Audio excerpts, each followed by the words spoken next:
माता शारदा की कृपा, लिखो भाव अनमोल। कार्तिक महात्म का कहूँ, चौथा अध्याय खोल। नारद जी ने कहा, ऐसा कहकर भगवान विष्णु मछली का रूप धारण करके आकाश से जल में गिरे। उस समय विंध्याचल पर्वत पर तप कर रहे महर्षि कश्यप अपनी अंजलि में जल लेकर खड़े थे। भगवान उनकी अंजलि में जा गिरे। महर्षि कश्यप ने दया करके उसे अपने कमंडल में रख लिया। मछली के थोड़ा बड़ा होने पर महर्षि कश्यप ने उसे कुएं में डाल दिया। जब वह मछली कुएं में भी न समा सकी तो उन्होंने उसे तालाब में डाल दिया। जब वह तालाब में भी न आ सकी तो उन्होंने उसे समुद्र में डाल दिया। वह मछली वहां भी बढ़ने लगी। फिर मत्स्यरूपी भगवान विष्णु ने इस शंखासुर का वध किया और शंखासुर को हाथ में लेकर बद्रीवन में आ गए। वहां उन्होंने संपूर्ण ऋषियों को बुलाकर इस प्रकार आदेश दिया, मुनीश्वरों, तुम जल के भीतर बिखरे हुए वेदमंत्रों की खोज करो और जितनी जल्दी हो सके उन्हें सागर के जल से बाहर निकाल आओ। तब तक मैं देवताओं के साथ प्रयाग में ठहरता हूँ। तब उन तपोबल संपन्न महर्षियों ने यज्ञ और बीजों सहित संपूर्ण वेद मंत्रों का उद्धार किया।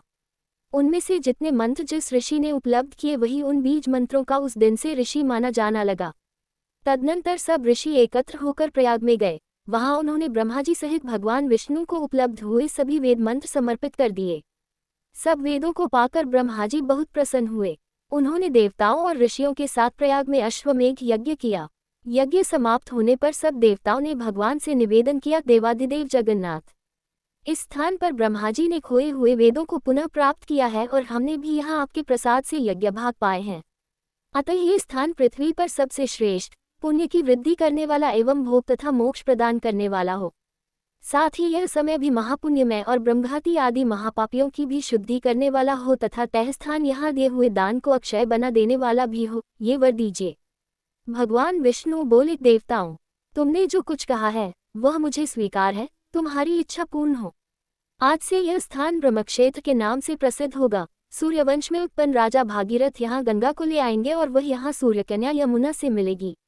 ब्रह्मा जी और तुम सब देवता मेरे साथ यहाँ निवास करो। आज से ये तीर्थ तीर्थराज के नाम से विख्यात होगा।